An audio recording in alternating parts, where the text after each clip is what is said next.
during the coup, $400 million just flew out in 2 months. Indrajit, myself, and Mangala, we went to meet the IMF Lagarde. My job is as an opposition MP is to show what is wrong so that they can fix them. We cannot resolve this problem unless we are ready to accept we have a problem. This is political rhetoric that is not going to resolve the problem. But I cannot understand the governor saying it. Governor must be objective. If you look at the debt situation, we saw that by the end of 2019, our reserves had been, or rather by about November 2019, at the time when President Gotabaya Rajapaksa took office, the reserves were around $7,642 billion. Although, if you really look at it, by the end of 2014, we had about $8 billion.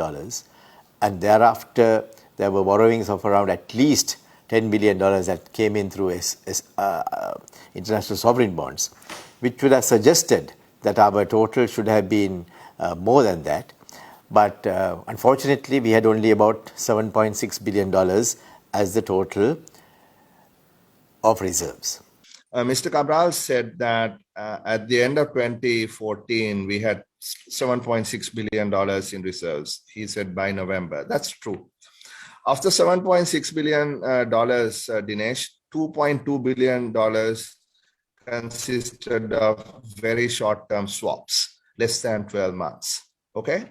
And of the rest, $3.5 billion consisted of GSECs in the short term. So foreigners are invested in local government securities, converting dollars, and those were just hot money, part of the reserve. So they were unstable, hot reserves, and as expected, they flew out, particularly during the coup. $400 million just flew out in 2 months, right? So Indrajit, in fact, mainly had to rebuild these reserves, and in doing so, change the composition from short-term to more stable, longer-term debt. So he had to borrow about $5.7 billion of over $5 billion just to replenish the hot money of $3.5 billion and $2.2 billion of short-term swaps. So therefore, there you go, almost $5 billion right there. And in 2019, the government of the day had to pay back over $5 billion in debt, which included $1.5 billion of international sovereign bonds borrowed by Mr. Rajapaksa, right?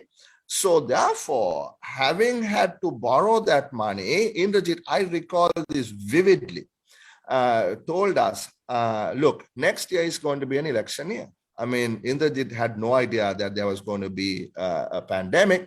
He said election year, things might be a little shaky because Indrajit, myself, and Mangala, we went to meet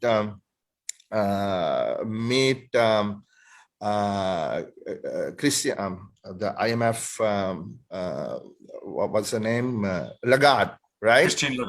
Christine Lagarde in DC after the coup, because in January there was a payment that needed to have been made, and it was tough. He got downgraded, and the government, the illegal government, threw out the IMF agreement. We had to go back and restart this process.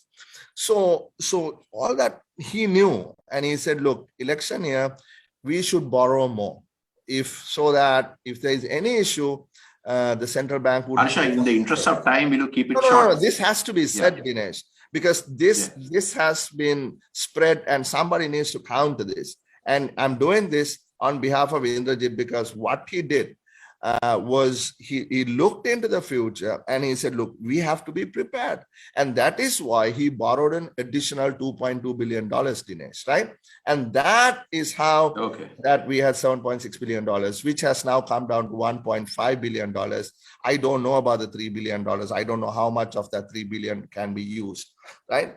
And Verite has done some work which hasn't been dismissed by either the central bank nor the treasury now for 2 months, where he showed that 89.8% of borrowings during 2015 and 2019 was actually for interest payment,